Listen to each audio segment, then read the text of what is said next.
They're the little bits of pleasure in our stash. They're the mini pads. Hi everyone, it's Kathy here and I'm playing along with Mad About Mini Pads for the month of January, and this month I'm using this BoBunny one. It is a BoBunny Life in Color collection, and I've had this for quite a while. So this was pre-COVID that I bought this one, that's for sure.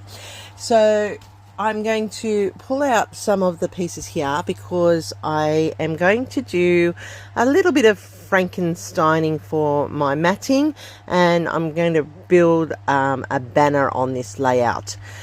We're allowed to use one full piece of 12 by 12 and the rest must be from our small pads. Now I am using some scrap leftovers to mat my photos and also to mat my layout in whole. Now these two colors here, this beautiful orange and this blue, I'm going to use to create two banners or pennants. These are going to be a feature at the top of my layout, and I thought I might create like mini clusters on each of these. So I'm going to cut them into the pennant shape by first of all folding them to reach my center point, and then I'm going to use my slide cutter to cut them into the triangular shape. I probably could have cut them out on my Cricut, but I just am doing it this way, and this is to show people who don't have electronic machines or dies easy way to create your pennants or your banners. You know, for many years I didn't have any of those technological advancements in the scrapbooking field, so I had to do everything by hand. So I just get used to doing that sometimes by reverting back to the old school. Now I have my two photos here, and I have used that rhinoceros in a photo recently on a layout. You may have been aware, and I did say at that time that I was doing a multiples with this rhinoceros because we were out as a group and each person has their own little album from me, so they will get their own version. This one is for my middle daughter, and I'm pulling together the same sort of colors, the oranges and the blues, because of the rhinoceros.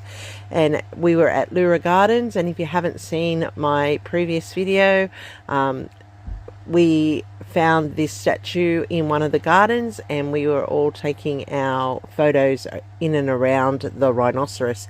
It was a ceramic statue or garden piece, and it looked fantastic in that beautiful setting up there in Lura. Okay, now you notice that I cut 1/4 inch strips with the orange, and that is what's going to set up my framing for this layout. I really do like to frame my layouts. Usually I will do a 1 inch frame from cardstock or from different pattern papers which I'm using on the layout, but as we're using mini pads, I'm only using a scrap that I matted my photo on to do this part of the layout. So once that's completed, we can then start constructing the full design. Now mini pads, I have so many of them. Let's talk about them. I have all the ones from different collections prior to COVID. I haven't bought many mini pads since, I don't believe. Maybe 1 or 2 Kaisercraft ones, but I have so many of them. I don't know about you. Do you have lots of mini pads? Let me know in the comments down below. What do you use your mini pads for, and you know, how are you using them up? We forget that we have them because we have such beautiful 12 by 12 papers, but they really are great little pads with the smaller designs, and really helpful if you want to get into some fine clustering and so forth. So what I'm doing here is I'm going to add in some mixed media using peacock feathers because that's bringing in that bluey color. And I have this stencil from the Scrapbook Coach, which is like a city street map, and I'm using it to give a crazed pathway look to my layout, and I'm going to put it around where the photos are going to sit. Now you saw me trace where the photos will sit when they're on the layout, and I'm just inking in and around where I want that to be Plus I'm also going to put some up to the top where the banner is going to sit, just to add some detail to that background. Now that background is like a woven knit or a hessian. It's a light color, but I just wanted to add a little bit more interest to it. Now that I've done that, I can start working on building my photo mat, which I want to do as a bit of a collage. So I'm going to cut out from this page from the mini pad, which has little frames with images in it. There's one with a rhinoceros, there's one with an owl. I choose another one with a sentiment in it about, let me see what the sentiment says. It's really actually quite appropriate for my daughter. It says, life's great adventure is called life. And that's so true, isn't it? Life's greatest adventure is called life. And then I have one that's got a dragonfly on it. So I'm going to use those at the top on those pennants to create little clusters. Now I'm cutting up my pieces from all of the leftover pages that are pulled from the pad, and I'm making my mat for my photos to sit on. Now it's a little bit different to to a normal mat. This one's like a bit of a jigsaw puzzle where I'm patching it together and I'm putting the pieces in and around the photos and that mixed media to create just something interesting to look at, something different instead of a flat straight mat. And I love lots of layers. I have these little die cuts that look like little doilies, and I'm putting those onto the layout. I do need to get another one. I misjudged my numbers, but that's okay. I went off screen to cut that extra doily, and I also put down the matting in place, as you can see, in and around under the photos. And look at how much visual interest that adds to the layout. Now I'm going to develop my clusters here on my banners, and they're just going to be little points where I'm tucking in and layering up pieces of that paper that I used around the photos at the bottom, and that's just going to add visual interest for those little banners, or those little tags at the top of my layout. So I also have some die cuts which I'm going to tuck in and around those as well, but first let's put these down into place. So I am multi-layering. I am mixing it up, bringing some of the papers to the front of the doily, some of them behind the doily, and then I will pop up the little image so that it sits up off the banner. And that's just going to add another layer of texture and another layer of interest to the layout. Now, I like to fuss, so I do play and build layers, and I do build things.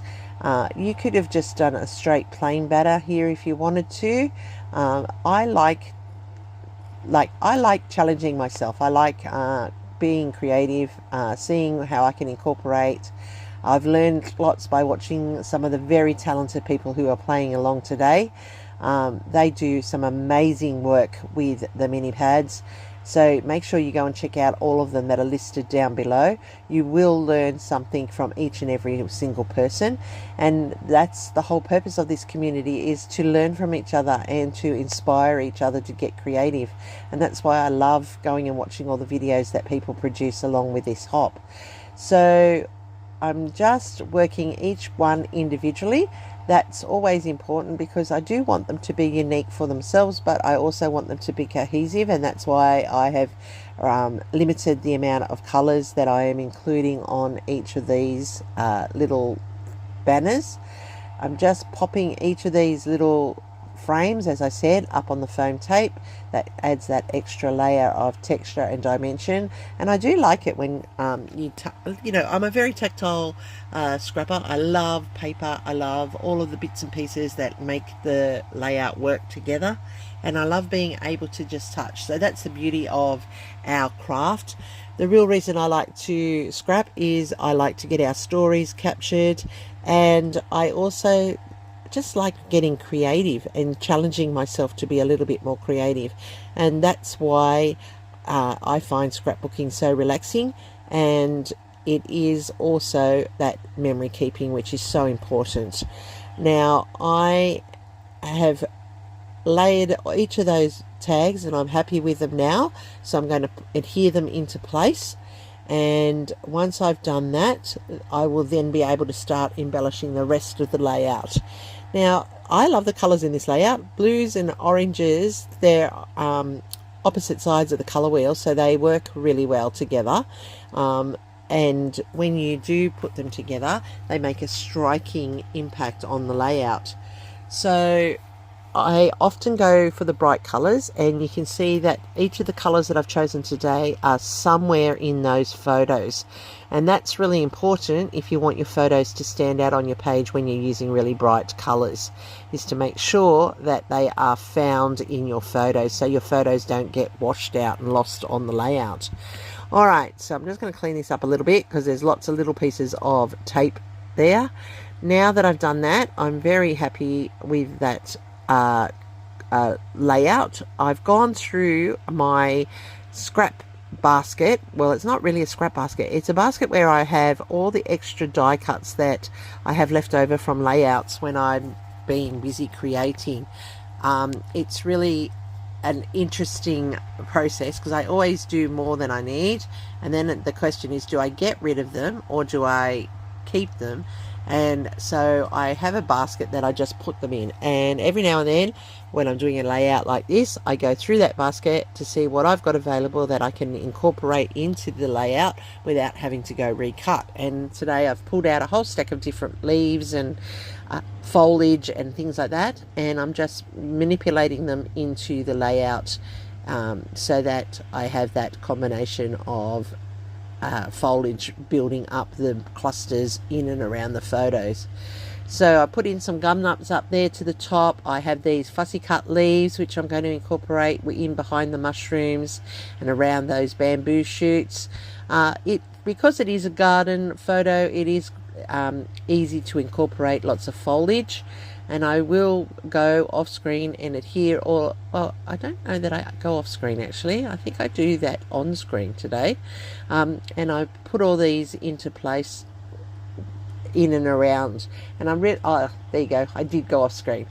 That's right, because I had to go and tie all these bows. Sorry about that. So what I did was I just went in and adhered them into place with glue.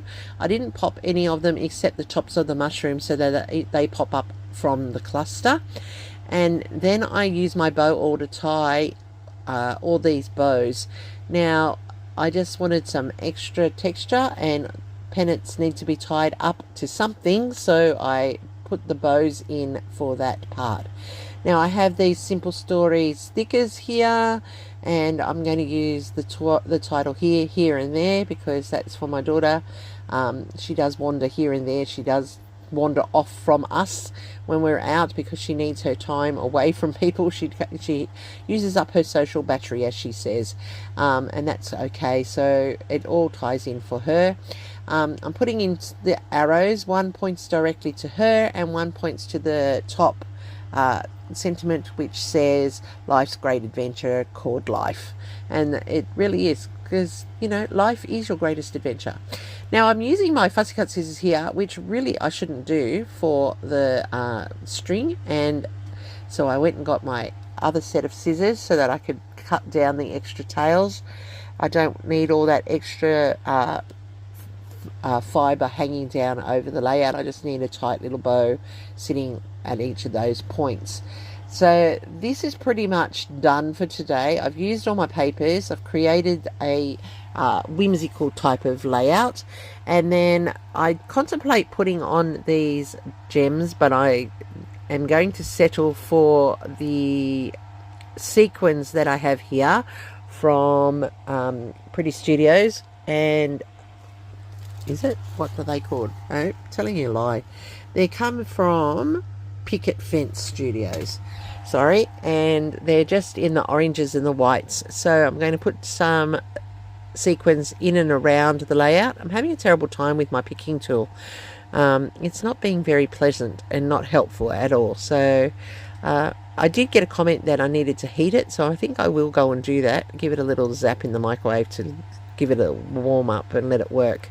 So there I'm placing the oranges around, and I am also putting a few whites into places. I've set up the visual triangle around the photos so that you can see with the oranges. So one's down the bottom of the mushrooms, one's down with the bottom arrow, and one's with the top arrow. And then I'm just putting a couple onto each, some of the banners up there as well as points of interest. So sequins are a great way of adding an extra layer to your individual pages. We all have them, so we should just use them up. I don't know, my goal this year is to just use my stash, start bashing it and getting it done. There's just so many of the pieces in my stash that I just really need to start clearing it out before I purchase new stuff. Although, you know, that will last all of 5 seconds until I see the next piece of beautiful paper that I must have. So there you go. I have now put my sequins onto my layout. I have put all of the pieces together, just making sure that nothing is loose on there. And I really just need to add in the date, because this will be a companion page in her album from previous photos of the day. And I love how this has turned out. This is really, really simple yet effective, and it really did take a bit of a while to get to the end. So I do appreciate that you've hung around and you've stayed to watch. It makes my day having all of you come back each and every single week. I love that matted part around the photos. It's something different using up your mini pads. And look, there you go. There's those little banners at the top with the clusters on there. Then you come down here to the photos and the photo mat and that little inking in behind. And that's a wrap for today, everybody. So like I said, there is a full playlist. I will have all the players listed below in the description box. Make sure you go and check everybody out and give them a thumbs up and a love and a comment. YouTube loves it when you give us the thumbs up and you leave us a comment. It pushes out the content, and I really do appreciate that you keep coming back each and every day to check in on my channel to see what I have been uploading. I am back from my little scrapbooking trip, and I will be getting more content up. I am a little behind on a couple of hops, but they will be caught up and done and dusted. So please check back. Don't forget the thumbs up and the hype. And if you're new to my channel, I hope I've done something to make you want to subscribe. So I'm Kathy. That's a wrap for today. Thanks for watching, and here's my next video for you.